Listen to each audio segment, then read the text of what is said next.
This is Christopher Moldong of Chris's Storytelling Corner. Today I'm going to do a movie review for The Predator, the 2018 version. Next time I'll have a manga review for Skip Beat Volumes 31 and 32, an anime review for Shimoneta, and a movie review for the Korean movie The Negotiation, and the classic 1987 Transformers movie, the cartoon one, which is really awesome. Check out my Twitter page and author's Facebook page. Links to all these will be provided on the description. I'd really like to hear from you guys as well, so leave any comments and make sure to subscribe and share this channel as well. So, the way that this is going to work is that I'm going to give a recap of the movie and then give my thoughts on the movie. There will have spoilers, so just to tell you. As far as an initial grade goes, I'm just going to give it like a C, C+, and I'll tell you why on my thoughts. So, let's recap The Predator 2018. A Predator ship crash lands on Earth, and Army Ranger sniper Quinn McKenna and his team are attacked by the Predator on a hostage retrieval mission. McKenna incapacitates the Predator and has its armor mailed off before government agent Will Trigger captures him. I think it's Trigger. Trigger also takes the Predator to a lab for experimentation and observation, recruiting evolutionary biologist Casey Brackett to study it. And the Predator awakes, though, breaks out of its bonds, kills the lab workers, but spares Brackett before leaving. She actually kind of sits there naked and defenseless, pretty much. And then it just kind of like sees her and kind of like just brushes her off. Uh, McKenna, though, is bussed off with a group of other government captives, including ex-Marine Nebraska Williams, military vet Coyon Baxley, helicopter pilot Nettles, and Lynch, another ex-Marine. Seeing the Predator escape from the lab firsthand, they take over the bus, and taking Brackett with them, they head over to McKenna's estranged wife Emily, where he expects to find the Predator armor that he mailed off. However, McKenna's autistic son, Rory, has gone trick-or-treating while wearing this armor in hopes of avoiding detection from bullies. Rory was also like kind of experimenting a bit and playing around with like the helmet and the armor and whatnot. So McKenna and the others find the son just in time to stop a pair of predator dogs from ambushing the boy.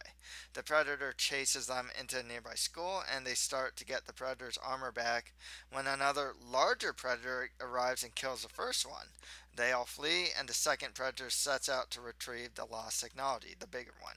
So Brackett concludes that the predators are attempting to improve themselves with the DNA of humans and presumably other planets' inhabitants. The team flees to an abandoned barn, but Trigger finds them, captures them, and shares his theory that the predators anticipate that climate change will end their ability to retrieve human DNA for further hybridization. So they're scrambling to retrieve it before it's too late. Seeing Rory drawing a map to the spaceship, Trigger takes the boy away to go to the ship.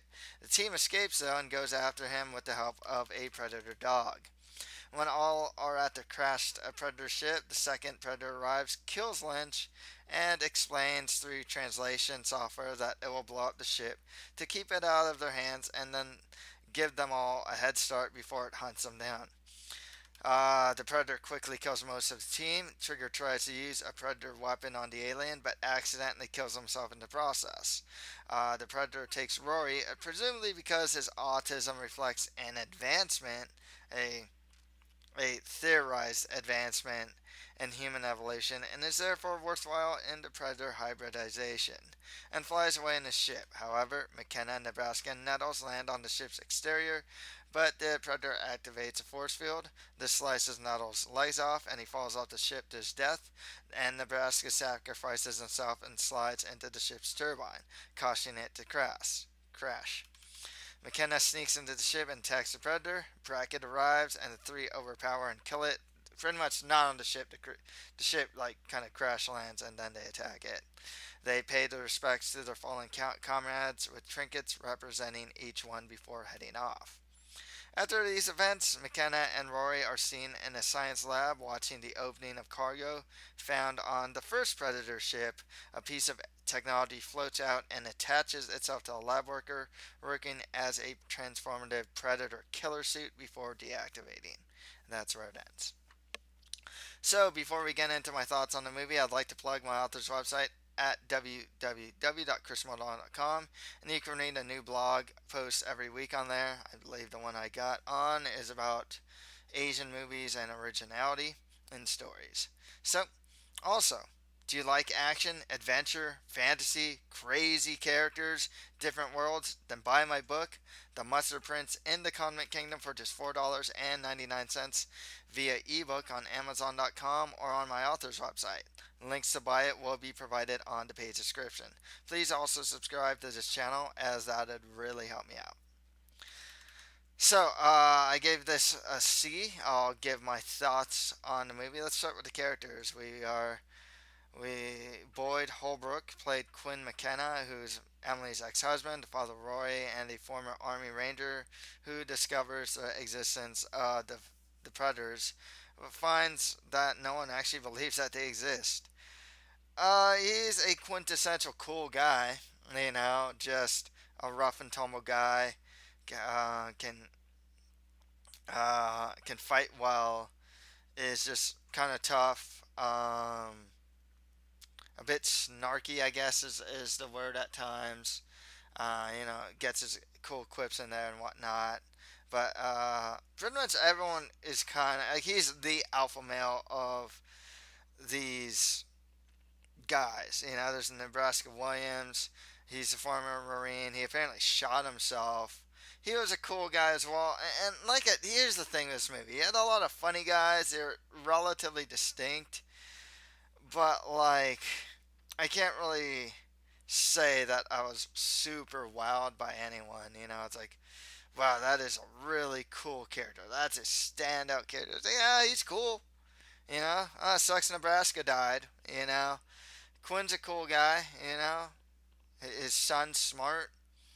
Um, Rory, he has formal autism, and he's bullied.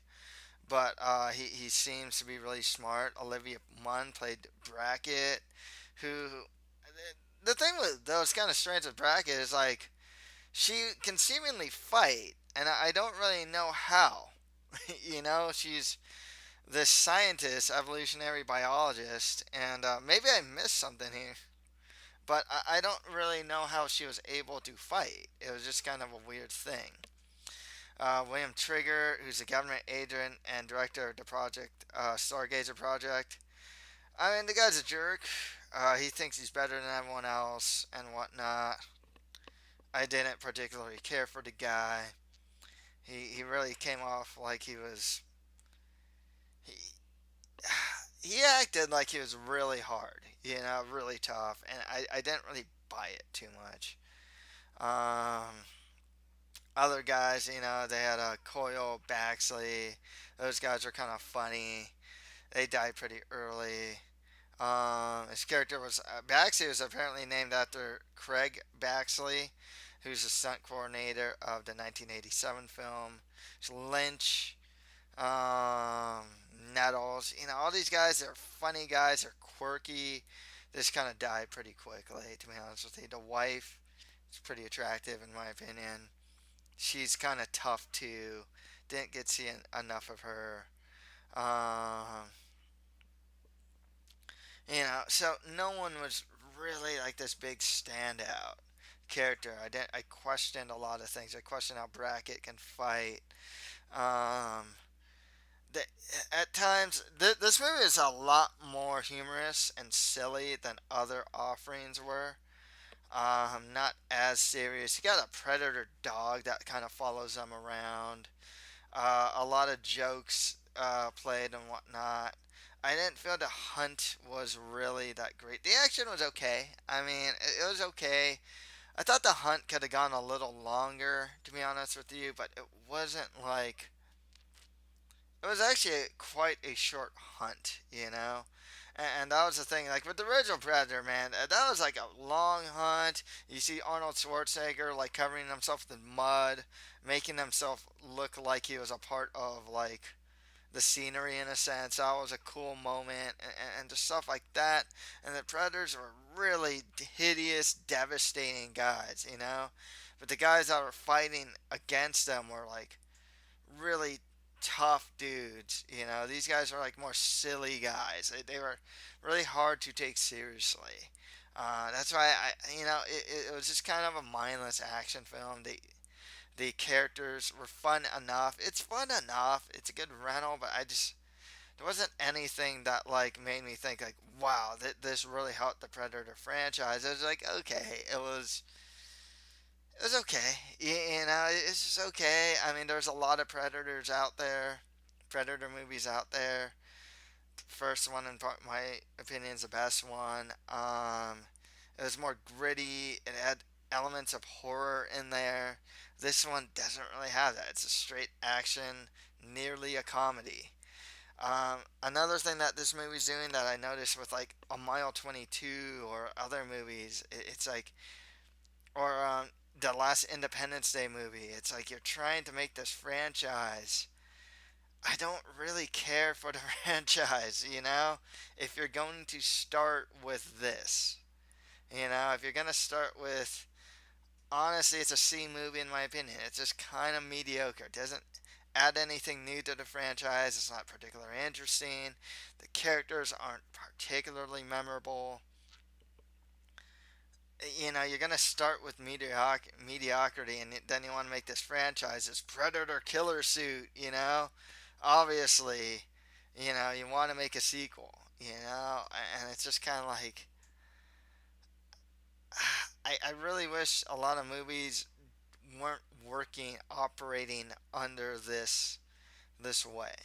You know, where like you're making the movie, and at the end you're making the ending in a way that it's like, okay, like, yeah, we're gonna make a sequel. You know, Predator Killer Suit, and the Independence Day movie. It was like, let's go to the alien planet and beat them up now. You know, and it's like, oh gosh, come on. You know, like, you know, you're starting with mediocrity. I don't really care to follow this journey or where this is going. You know. And I hate to be so negative about it. It's just like I just found the movie to be relatively mediocre. It's fun enough. It's silly, I guess. Um, it was just it was kind of like a standard fair action film. I just didn't get much from it, to be perfectly honest with you. So that's all for today. If you like this, don't forget to subscribe, share, and comment to this channel. Thank you for listening to this movie review. Next time, I'll have a manga review for Skip Beat Volumes 31 to 32, an anime review for Shimoneta, a movie review for The Negotiation, and another movie review for the 1987 Transformers movie. Thank you, and until next time.